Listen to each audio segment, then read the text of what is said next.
G'day guys, back with the Outer Circle, and today I want to make a video about all of these Chaos releases we've got recently. I think they're really good. I want to give Games Workshop a lot of credit here because they're actually coming back to the old style of Chaos, the thing that we actually liked about the Warriors of Chaos and such. Now, there are little things that I'm like, I'd rather leave it than take it, but we're talking the 1% of things on models that are 99% fantastic, okay? One of those little things, in fact the only little thing that I dislike on these models that I've noticed is you can see the eyes on the models. You can tell that clearly they're men inside the suits and all that, but it kind of humanizes them a little bit, and I prefer that old style of just the bucket helmet with the eye slit that you just couldn't tell what was going on behind the helmet. You know, I was looking back at all these different older iterations of Chaos, and when you would see them, see how all the helmets, there's no humanity in there. These are just evil knights. They could almost be Ghost Warriors. It reminded me of like the Golden Axe games, you know, those kind of bad guys you would see in that. And I think that's the nostalgia hit I have from playing Golden Axe and all that on my Sega Mega Drive, or Genesis as the Americans would know it, back in the 90s. And going through like the earlier iterations of Chaos Warriors, see, they always had these helmets with these eye slits and no humanity, just armor and bucket helmets. And you occasionally got to these ones like this, but when you could see the skin on them, it's this pale, deathly kind of skin back in like those 4th and 5th edition days, and then the mutations sort of started to come in a bit more going into 6th edition Warhammer Fantasy and then into 7th. And then, of course, get to where we currently are at. And, you know, for the most part, I like the journey we've actually been on with Chaos, and I feel like Games Workshop is doing a better job of Chaos now than they were 5 years ago. Because I think the Death Guard release was an utter travesty, which we'll touch on later, because it is relevant to this video. But yeah, on the whole, that's it. That's the one thing I'm like, I'd rather they didn't have that, okay? And it doesn't ruin the models for me or anything like that. It doesn't make them bad models by any stretch of the imagination. I just liked it when they were completely devoid of their humanity. That they're just soulless, heartless monsters. And not seeing a face at all or eyes, that made them feel exactly like that. And I mean, yeah, it's more realistic now, I suppose. But anyway, these models are, I think they're gorgeous. I mean, if you compare them to, what came before. The Chosen before, these chunky, they got those real old school poses and not in the good way. You know, take the two guys at the back there with the double-handed weapons. They've just recycled the same basic pose, so they sculpted one model, right? And this is what they used to do with metal models, and obviously Finecast following on from that. They would sculpt the basic model shape, and then they would add bits and pieces to modify it and make 2 or 3 different variants of the same basic model. And that's how they would get their different sculpts, okay? Saved them a lot of time. And so you'll notice that a lot of models have the exact same pose. The legs are in the same spot, the knees in the same spot, everything. And all they do is they put a bit of extra trim on this one, or put a bit of more leather on that one, or change the helmet, or add a shoulder spike, or whatever it might be. And that's how they did it. And so they were very samey. You had 3 different sculpts basically to pick from, and you just recycled them over and over and over. And yeah, chunky weapons and all that, because they had to originally make them in white metal or in Finecast. So compare that and contrast that with this. These models are gorgeous. They feel more streamlined, more sleek. They actually look more humanoid. They fit their proportions better. Yeah, everything about them is great. Like I said, it's that 1%. It's 99% perfect. And the 1% is just a personal preference thing, which is I like that old school, what is the mystery behind the helmet that's going on? You know, and when you compare it to other stuff, like look at the Varangard, okay? This is just the most excessive, derpy level that Chaos can get to, right? Where it's like the idea is cool, it's sound as a principle, but they just got too carried away with what they could sculpt as opposed to what they should sculpt. If these were a little bit more like Archaon's old horse, so no barding or anything on them, just bare demonic flesh, and the fact that they are demonic steeds or mutated, possessed steeds, whatever they might be, they have that sort of magical resilience about them anyway, is more impressive than having this really over-the-top gold trim barding.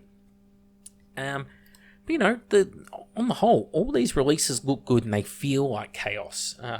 Again, I think the Chaos Warriors here, their helmets are much nicer in that regard, in that they lack the humanity. So I'd probably consider putting their helmets onto these chosen models potentially, just because I don't want to see their faces. But other than that, I really think they knocked it out of the park. So moving on from there, Khorne Berserkers. Now my big fear, which I'm happy to say I was wrong on, was that these would just be loaded up with gold trim and they would look like the Chaos Warriors from Warhammer Fantasy, the Bloodborne or whatever they are, just Bloodkin, I don't know, something dumb like that. I hate those copyright names for just so terrible. These are nice. They are really nice, in fact. These are the sort of thing that when they released the Plague Marines, these are what I wanted for Plague Marines. Just a faithful update of the old style. And when you look at old Khorne, one of the things they get wrong is a lot of the models in Chaos now have this going on. They have these cables. I actually found a picture of it, funny enough. They have these silly cables that have like exposed conduit, but then they're like wrapped in flesh or something. And it looks awful, right? And they keep doing it to every model that they've released in Chaos. Models that shouldn't have it, that lack mutations still somehow have this fleshy cable. And these guys don't. They have just normal cables. And it's great because clearly these were once Space Marines. You see it. You don't need to be over the top, mutations everywhere, for you to get the idea that, hang on, there's something wrong. These were once Space Marines, yes, but there's something wrong. And again, there is a 1% problem with them, just like with the Chosen. And the 1% problem, it's again a minor thing.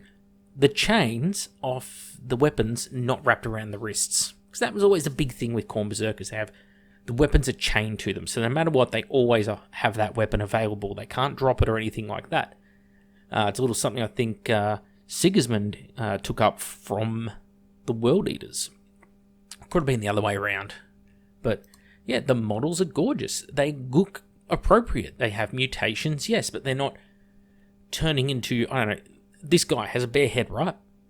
He has the butcher's nails, but he doesn't have like a bloodletter's head, for example, right? He's not half bloodletter or something dumb like that.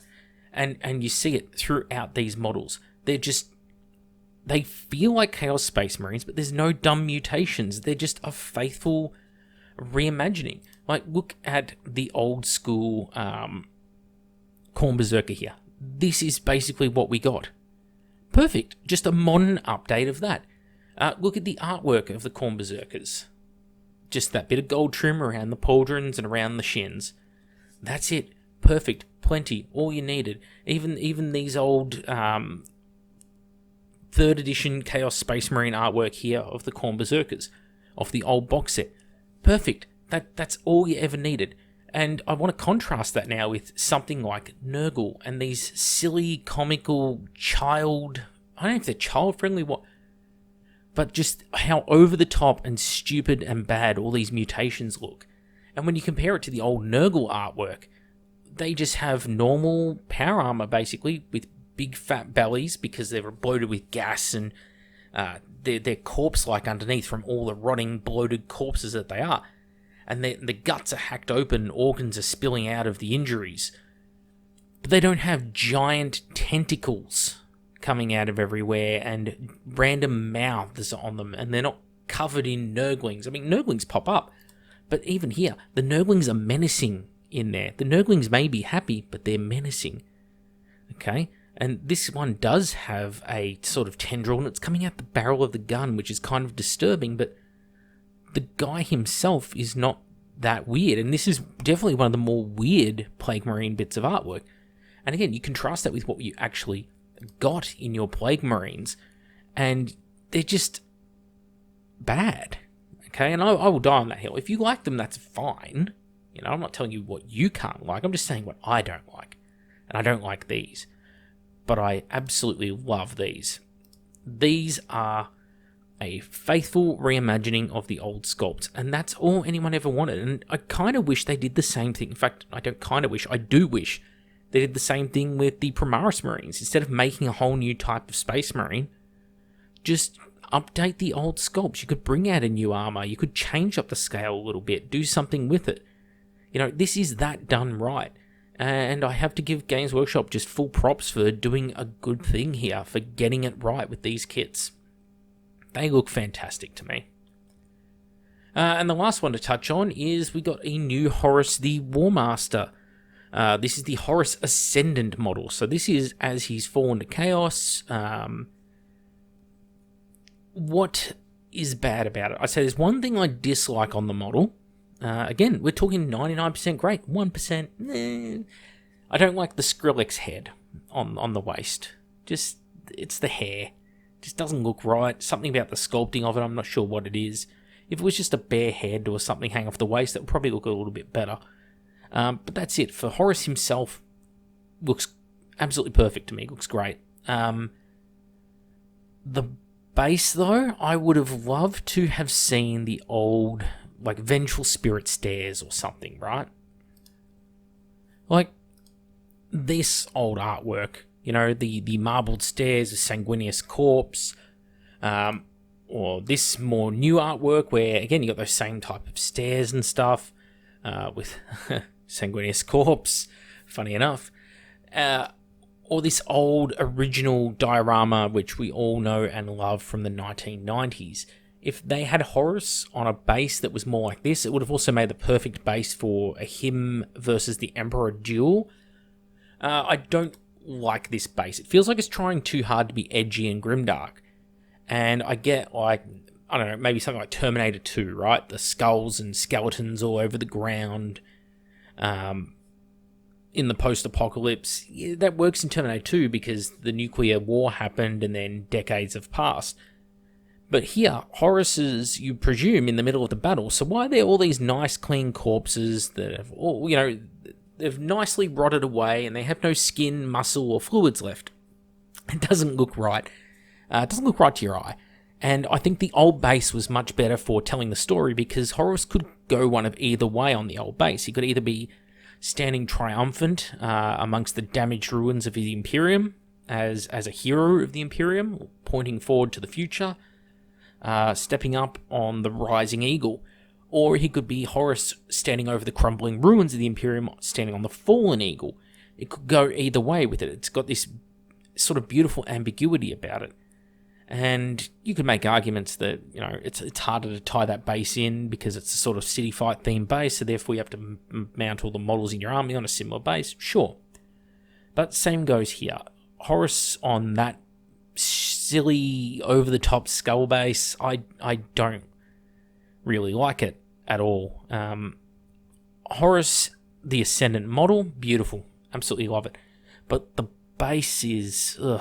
And, you know, side note, that's the only sculpt of Salamander stuff we've had in 10 years. Worth pointing out that, you know, resources going to Horus here, who clearly had an epic, awesome model and didn't really need a new version, but I mean, cynically, they need to get more money, obviously. The company wants to make a profit, and an easy way to get a profit is release a Primarch model. Lots of people love them, buy them. Yeah, I get all that. And it really is a lovely model, but yes, that base is awful. So I want to see what people can come up with. I might even have a crack myself at sculpting up a new base for him. But something like the Vengeful Spirit stairs, maybe, you know, maybe I'll buy a Sanguinius off Uncle Mao or something to use as basing material. Because having dead Sanguinius on the base is far more interesting, or standing on those stairs is far more interesting than the silly grim derp base that he's got there. But, you know, it's the base. Base is easy to change, and it looks like the way he's standing on it will be very easy to change, so it's really nothing. But yeah, that's it. Overall, I think just they've been getting it right with Chaos lately. Just Khorne Berserker's great. A lot of the Age of Sigmar models have been fantastic.